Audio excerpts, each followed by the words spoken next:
Well, my name is Jorge Eager, and I was born in Los Angeles, California, 75 years ago. Um, I was raised in a very devout Roman Catholic household, Mexican household, with grandmothers and aunts who were very devout. And so we went to 14 years of Catholic education and indoctrination.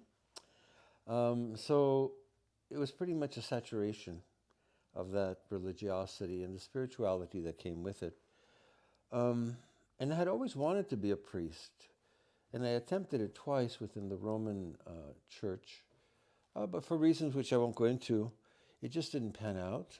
Um, but I pursued my studies and worked on getting my doctorate here at ASU in 1996. And I I want to mention an experience I had when I was in eighth grade that served maybe as a catalyst to spur me on to pursue my journey, even though I may have not known it consciously then. But I was in Catholic school, and it was in eighth grade, and there was this one classmate who was constantly badgering me and harassing me, and it came to the point one day where I just had it. And even though I'm not considered a violent person, I just got into a fist fight with him. And the nuns came and separated us, and they took us to the principal's office, who was our teacher, Sister Mary Eutropia. And she proceeded to lash into us, and try to bring us to our senses. And she had the door to the classroom open. And Father Steinbeck, who was the assistant priest and who was the one in charge of training the acolytes, and I was one of his acolytes, happened to be passing by, and she saw him. And she ran to the door and said to him, Father Steinbeck, come here. I want you to see these boys who were in this fight. And she proceeded to say to Father, and this one over here, the one, my classmate, he said, he shouldn't even be in this school. He's not in the parish boundaries, and he's just a troublemaker. And then she turned to me and she says to him, and this one, Father, he'll never amount to anything in the eighth grade. So it's like, oh my God. So I went on to 4 more years of high school with Dominicans. And when I got out of that, I did my alternative military service as a conscientious objector. All the time pursuing my degrees. I went to UCLA to get my Bachelor of Arts degree, to Cal State Los Angeles, where I got my master's degree, and then finally my doctorate degree. All of that by means of saying I was not going to be defeated by someone who told me that I would never amount to anything. A second experience I had was when I was pursuing my studies with the Franciscans uh, in their seminary. After the first semester, we were entitled to 2 weeks home leave at Christmas time. And again, I was very happy there, enjoying my stay, but the studies were very difficult. I had already gone to Los Angeles Community College and taken courses that the priest had recommended I take.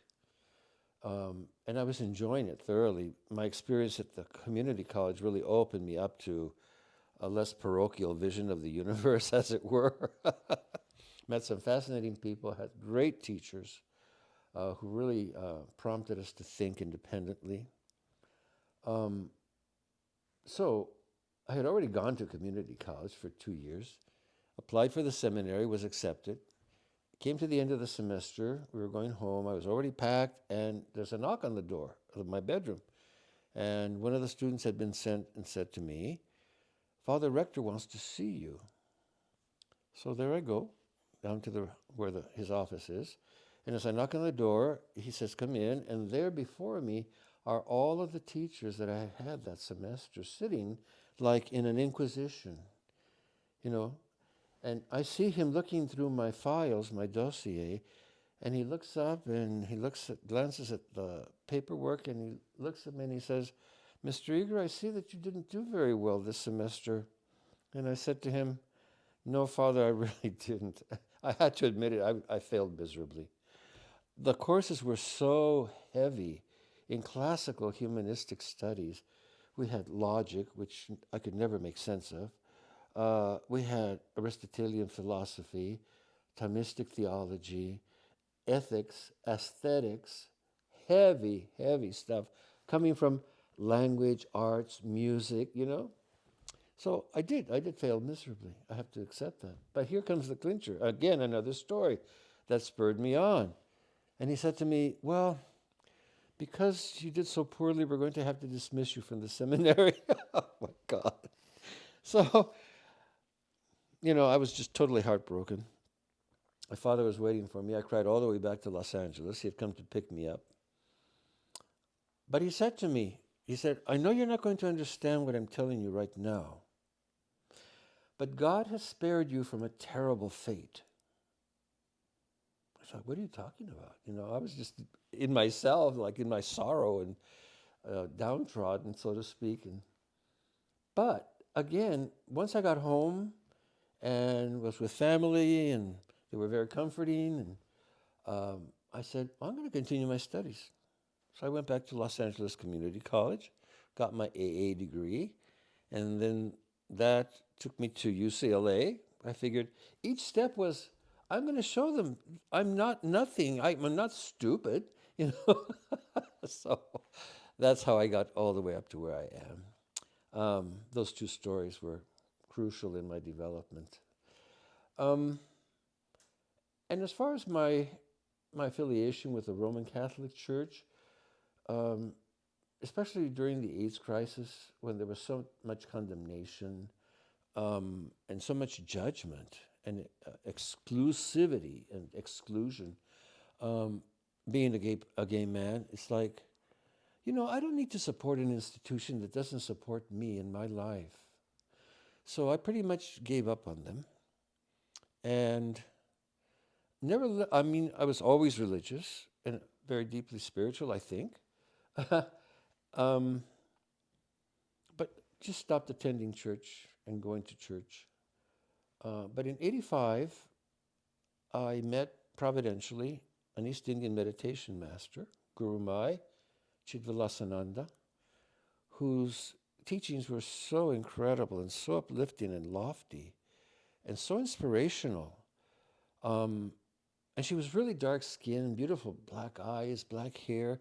She reminded me of Our Lady of Guadalupe. It was like I had my Lady of Guadalupe sitting right there in front of me, giving me her teachings.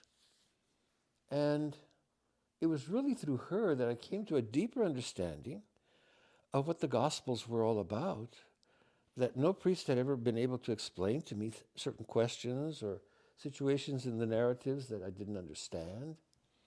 But she made it so clear, because once you see a great enlightened being like Jesus as that, one who has attained a very expansive consciousness, then you realize what all the sayings are about, and all the teachings and his stories and parables.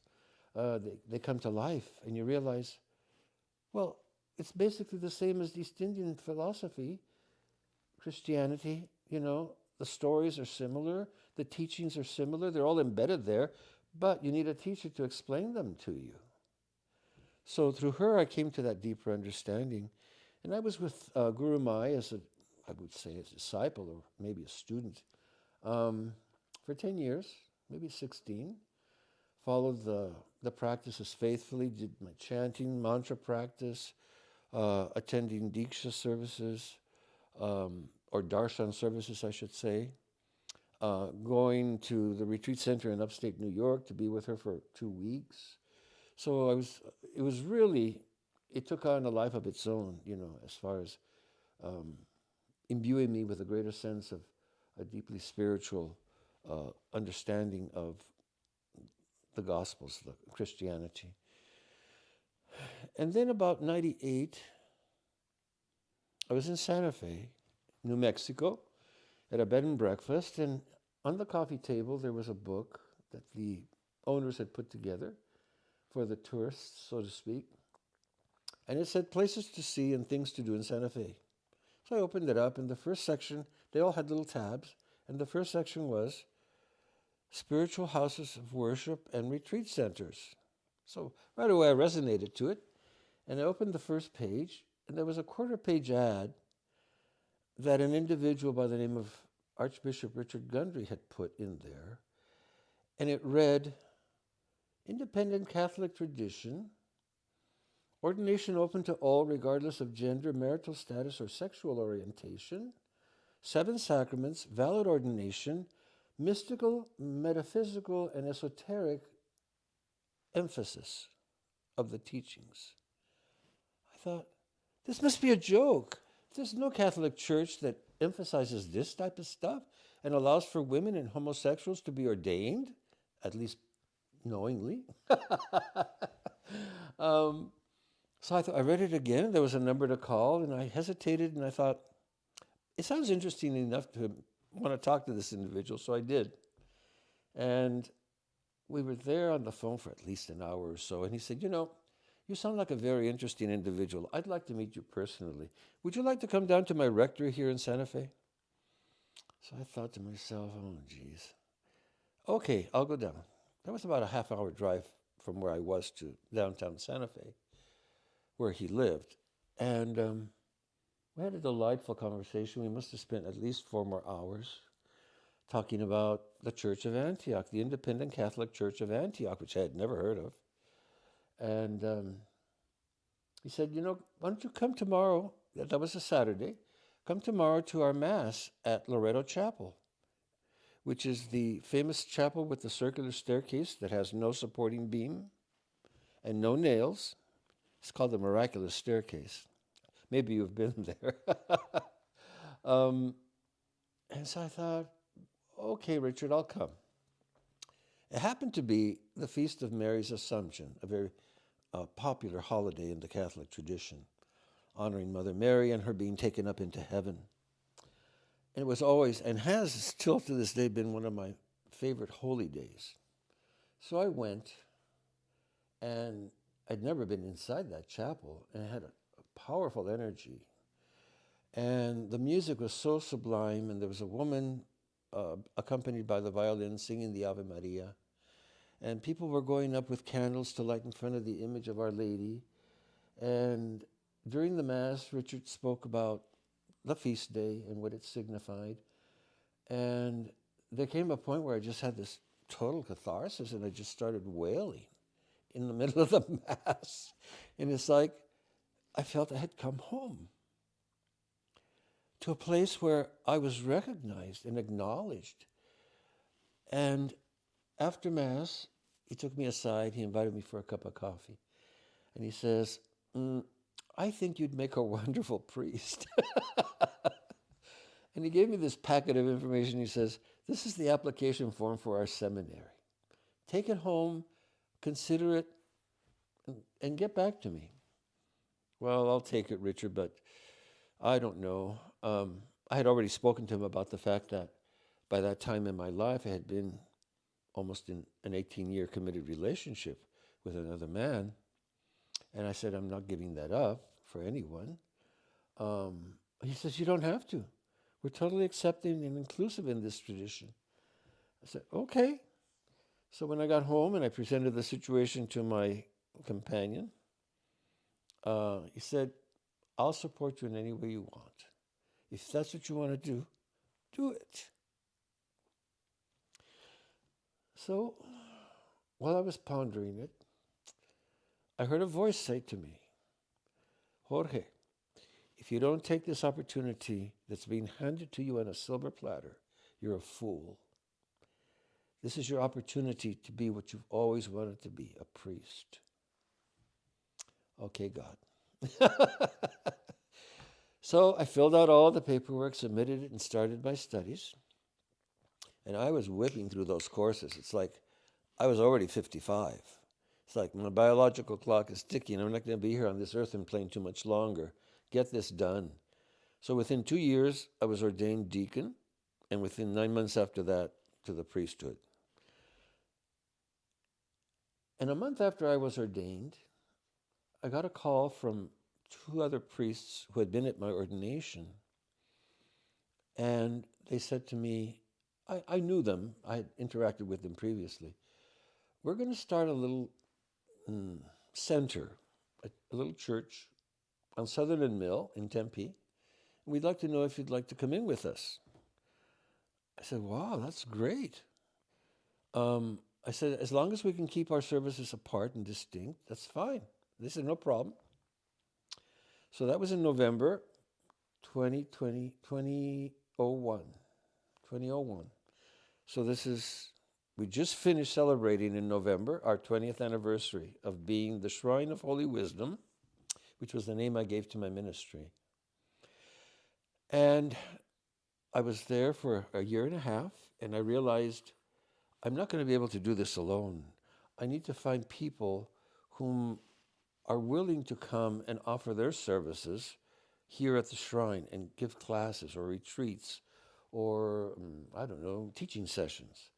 So I made contacts with lots of people in the community, and sure enough, they were more than willing to come and teach, give classes, do drumming circles, something on Jewish mysticism. There was a whole array of persons that came to complement my ministry on Sundays, the celebration of the liturgy. About a year and a half into that, the other two priests, who really hadn't done much to expand, their ministry, decided that they couldn't afford to continue there. So they said to me, we want you to be the first one that receives this offer from us.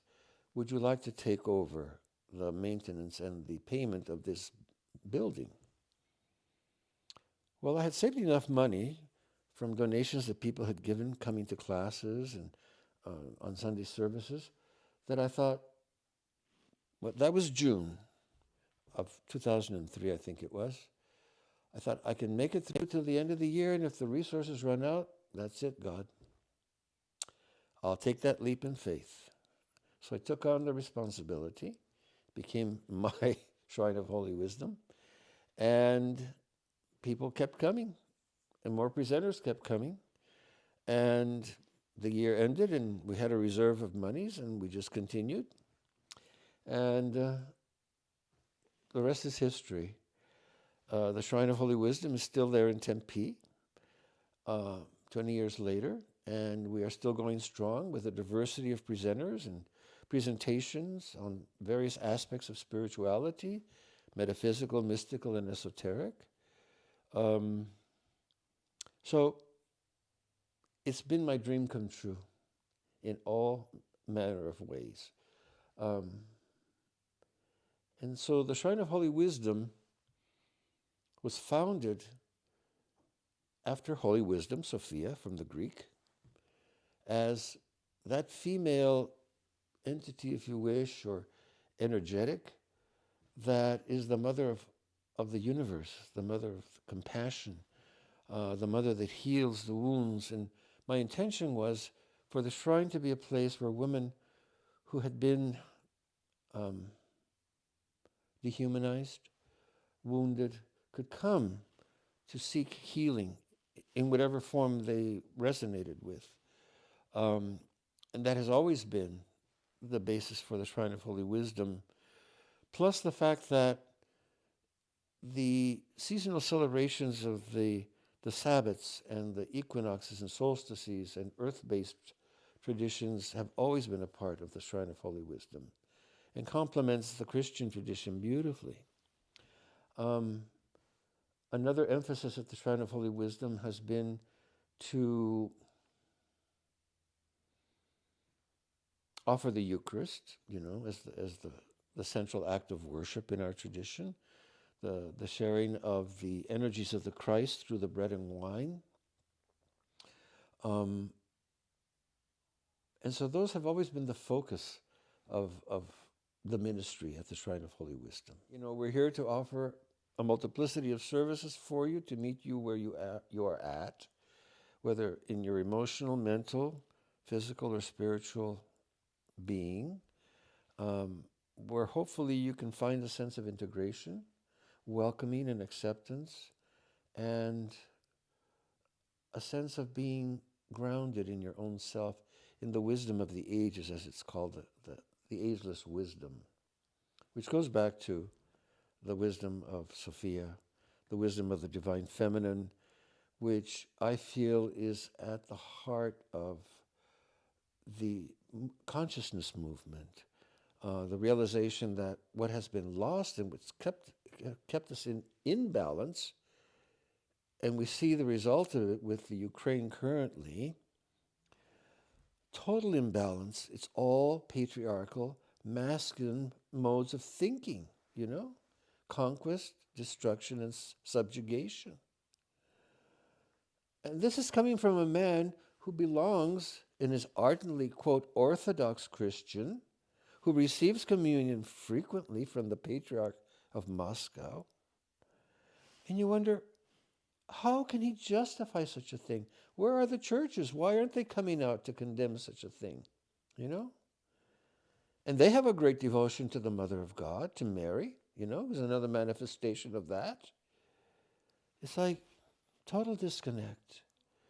So we do everything possible at the shrine to emphasize the divine feminine and to recover that rich tradition, whether it's through the Magdalene, whether it's through Mother Mary, whether it's through Kuan Yin, whether it's through Fatima in the Muslim tradition.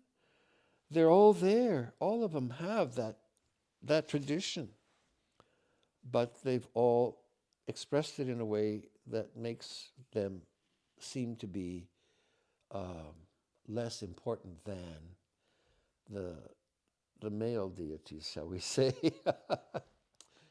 We'll continue on with exalting the divine feminine as a path to peace, greater consciousness, Christ consciousness, and personal integration. Mm-hmm.